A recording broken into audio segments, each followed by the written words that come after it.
যদি বেশি হাসি খুশি এবং কথা বলা মানুষ হঠাৎ চুপ হয়ে যায়, তাহলে বুঝে নিতে হবে যে সে ভেতর থেকে ভেঙে পড়েছে। কখনোই নিজের উপর অহংকার করো না, কারণ পাথরও ভারী হয়ে জ্বলেতে নিজের অস্তিত্ব হারিয়ে ফেলে। যদি ঈশ্বর তোমাকে দীর্ঘ প্রতীক্ষা করাচ্ছেন, তবে হতে পারে যে তিনি তোমার চাওয়ার থেকেও বেশি কিছু দিতে চান। সব ঠিক হয়ে যাবে, একটু ধৈর্য ধরো। যদি সুখ থেমে না থাকে, তাহলে দুঃখেরও কোনো মূল্য নেই। যখন মা চিন্তিত থাকেন, তখন কিছু বলো না, শুধু চুপচাপ বসে শ্রীকৃষ্ণের নাম নেওয়া করো। দরজাগুলো ছোট রাখতে দাও। তোমার বাড়ির যারা মাথা নত করে প্রবেশ করবে, তারাই প্রকৃত আপন। ঈশ্বরে বিশ্বাস রাখলে কঠিন সময়েও পথ খুঁজে পাওয়া যায়। জ্ঞানীকে বোঝানো যায়, অজ্ঞকে বোঝানো যায়, কিন্তু যারা অহংকারী তাদের কেউ বোঝাতে পারে না, তাদের শুধু সময় শিক্ষা দিতে পারে। কিভাবে বিশ্বাস করব অপরিচিতদের ভালোবাসায়? আজকাল তো আপনজনেরাই নিজেদের মজায় আপনের ক্ষতি করে। যখন কোনো প্রয়োজনীয় কথা আসে, তখন সবার জিভ মিষ্টি হয়ে যায়।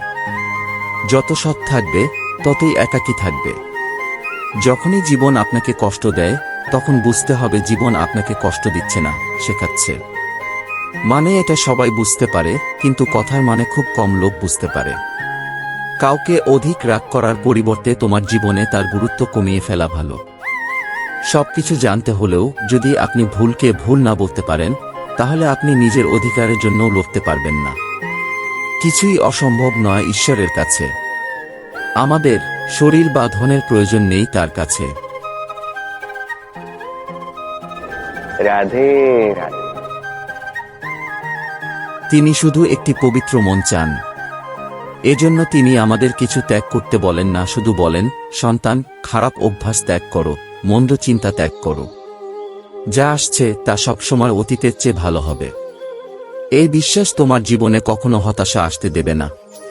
মিথ্যা কত অদ্ভুত, নিজে বললে ভালো লাগে, অন্য কেউ বললে রাগ হয়। সুখ যে কোনো কারো সঙ্গে ভাগ করা যায়, কিন্তু দুঃখ সর্বদা একজন বিশ্বাসযোগ্য মানুষের সঙ্গেই ভাগ করো। যিনি দৃঢ় প্রতিজ্ঞ এবং যার হৃদয় সৎ, তাকে সমর্থন দিন। সূর্যের মতো জ্বলন নয়, হৃদয়ের উজ্জ্বলতা গুরুত্বপূর্ণ। স্পষ্টভাষী ব্যক্তি একটি ভালো কাঁটার মতো হয়, এতে সামান্য ব্যথা থাকে, কিন্তু দীর্ঘমেয়াদে তা উপকারী। যদি আপনি কাউকে একবার ক্ষমা করেন, তাহলে আপনি বুদ্ধিমান। যদি আপনি তাকে দ্বিতীয়বার ক্ষমা করেন, তাহলে আপনি অত্যন্ত উদারমনা।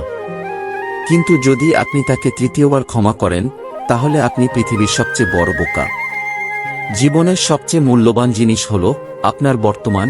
একবার চলে গেলে পৃথিবীর সমস্ত সম্পদ দিয়েও তাকে ফিরে পাওয়া যায় না। আমাদের চিন্তাভাবনাই আমাদের গঠন করে, তাই শব্দ নয়, চিন্তার উপর মনোযোগ দাও। চিন্তা সবসময় জীবিত থাকে। যেমন পৃথিবীতে ঋতু পরিবর্তন হয়, তেমনি জীবনে সুখ দুঃখ আসে যায়।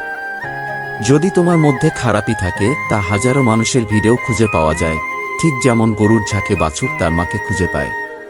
কিন্তু যিনি শ্রীকৃষ্ণকে হৃদয় থেকে মানেন, তিনি খারাপের মধ্যেও ভালোটাকে খুঁজে নিতে পারেন।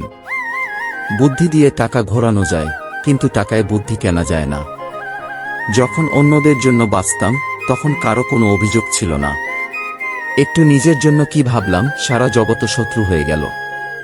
জীবনের অভিজ্ঞতা বলে, ছোট মানুষ বড় সুযোগে কাজ করতে পারে না, আর বড় মানুষ ছোট বিষয়েই নিজের প্রকৃত স্বভাব দেখিয়ে দেয়। কেউ তোমার হাত থেকে কিছু কেড়ে নিতে পারে, কিন্তু তোমার ভাগ্য থেকে না।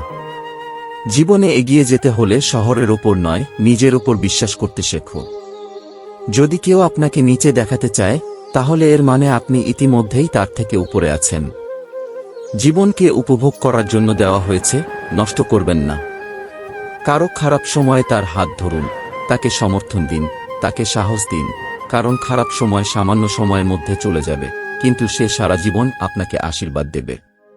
মানুষ সকাল থেকে সন্ধ্যা পর্যন্ত কাজ করে যতটা ক্লান্ত হয় না, ততটা চিন্তা ও ক্রোধের এক মুহূর্তে হয়। যদি আপনি ঈশ্বরের সাথে সম্পর্ক ভালো রাখেন, তাহলে আপনার আর কারো প্রয়োজন হবে না। তুমি নিজেই সবার জন্য প্রয়োজনীয় হয়ে যাও। পরামর্শ দিতে হাজারো লোক আসে, কিন্তু যখন সাহায্য করার সময় আসে, তখন কেবল ঈশ্বরই আসে। জেতার পর সবাই আপনাকে আলিঙ্গন করবে, কারণ যারা আজ আপনার সাথে আছে, তারা আগামীকাল আপনার বিরুদ্ধে হতে পারে। বিনা কারণে কেউ সম্মান করবে না, কিন্তু নিজেকে এতটাই যোগ্য করে তোলো যে লোকেরা বিনা কারণেও আপনাকে সম্মান করবে।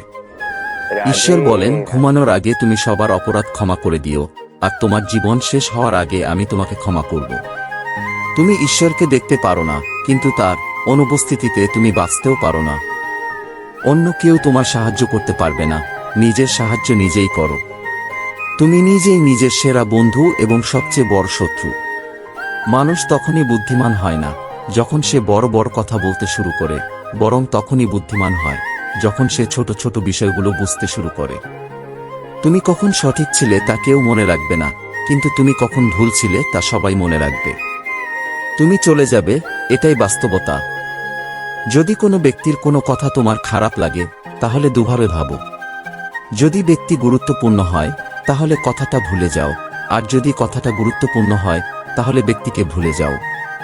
সম্পর্ক শুধু রক্তের মাধ্যমে নয়, যে বিপদে তোমার হাত ধরে, তার চেয়ে বড় কোনো সম্পর্ক নেই। ঈশ্বর বলেন, তুমি সবকিছু আমাকে অর্পণ করো, মাথার ব্যথা, সমস্যাগুলো, এবং একেবারে হালকা হয়ে আমাকে স্মরণ করো।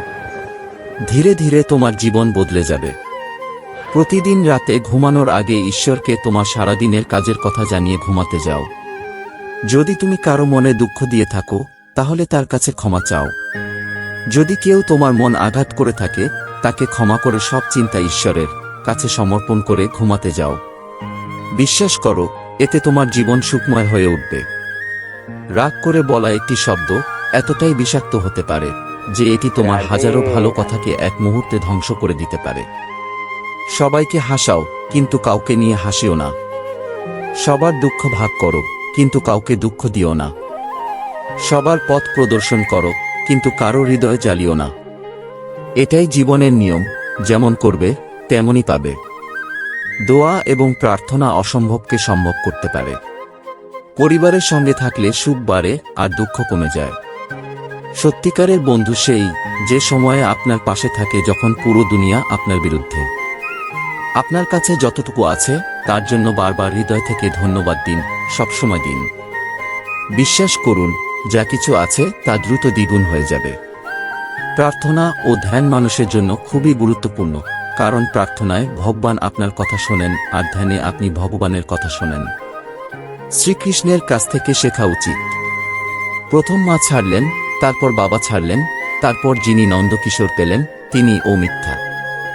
সঙ্গী ছাড়লেন, রাধাও মিথ্যা। গোকুল ছাড়লেন, তারপর মথুরাও ছাড়লেন।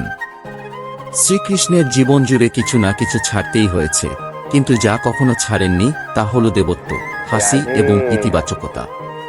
শ্রীকৃষ্ণ দুঃখিত নন, তিনি উৎসবের প্রতীক। সবাইকে ছাড়ার পরেও কিভাবে খুশি থাকা যায় তা শ্রীকৃষ্ণের চেয়ে ভালো আর কেউ শিখাতে পারে না। তাই সর্বদা খুশি থাকুন, সবসময় হাসুন। জেতার আনন্দ তখনই আসবে যখন লোকেরা আপনার হারের অপেক্ষায় থাকবে। কেউ যদি আপনাকে ভালো লাগে, তাহলে ভালো তিনি নন, আপনি ভালো, কারণ তার মধ্যে ভালো দেখতে পারার দৃষ্টি আপনার আছে। নিজের যন্ত্রণার জন্য পৃথিবীকে দোষ দেবেন না। নিজের মনকে বুঝুন, আপনার মনের পরিবর্তনই আপনার দুঃখের অবসান। চিন্তা ও মনকে সবসময় ভালো রাখুন, তাহলে আপনার কষ্ট ভগবান নিজেই দূর করবেন। মনে রাখবেন, ভগবানের থেকে কখনো আশা ছাড়বেন না এবং দুনিয়ার মানুষের থেকে কখনো আশা রাখবেন না। সুখ দুঃখ একটি মুদ্রার দুই দিক। যেখানে সুখ থাকবে সেখানে দুঃখ থাকবে, যেখানে দুঃখ থাকবে সেখানে সুখও থাকবে। তাই সুখ দুঃখের জন্য প্রস্তুত থাকুন। বড় হওয়ার জন্য বিনা চিন্তায় নিরন্তর নিজের লক্ষ্য অর্জনের জন্য প্রচেষ্টা চালিয়ে যাওয়া উচিত। একটি কথা সবসময় মনে রাখবেন, কারো সামনে ভিক্ষা চাওয়ার মতো করলে না ভালোবাসা পাওয়া যায়, না সম্মান। তাই নিজের স্বাভিমানকে জীবিত রাখুন। কেউ যদি আপনার ভাগ্যে থাকে, তবে সে নিজেই আপনার কাছে এসে পৌঁছাবে। অন্যদের জিতার সুযোগ দেবেন না, শুধু নিজেকে এগিয়ে নিয়ে যাওয়ার জিদ রাখুন। কখনো হার না মানার অভ্যাসই একদিন জেতার অভ্যাসে পরিণত হয়। মাত্র দুটি জিনিস মানুষের ভাগ্য তৈরি করে। প্রথমত স্বভাব। যদি আপনার স্বভাব নম্র এবং গুণবান হয়, তবে আপনার ভাগ্য উজ্জ্বল হবে। যদি আপনার স্বভাব রাগী বা আলসেমিতে ভরা হয়, তবে আপনার ভাগ্য খারাপ হওয়া অবশ্যম্ভাবী। তাই আপনার স্বভাবকে মিষ্টি ও আকর্ষণীয় করুন। দ্বিতীয়ত, মানুষ কথা বলা শেখে 2.5 বছর বয়সেই, কিন্তু কখন, কোথায় এবং কিভাবে কথা বলতে হয় তা সারা জীবনেও বুঝতে পারে না। যিনি এই শিখেছেন যে কখন, কোথায় এবং কতটা বলতে হয়, বুঝুন তাকে সফল হতে কেউ থামাতে পারবে না। পিতার চেয়ে বড় কোনো পরামর্শদাতা নেই, মায়ের স্নেহের চেয়ে বড় কোনো পৃথিবী নেই। প্রিয় বন্ধুগণ, আশা করি আপনাদের আমাদের এই ভিডিওটি পছন্দ হয়েছে। আর যদি আপনি আমাদের চ্যানেলে নতুন হয়ে থাকেন তবে চ্যানেলটি সাবস্ক্রাইব করে নিন এবং কমেন্টে জয় শ্রী রাধে কৃষ্ণ অবশ্যই লিখুন। ধন্যবাদ। আজকের এই ভিডিওতে এতটুকুই। জয় শ্রী কৃষ্ণ।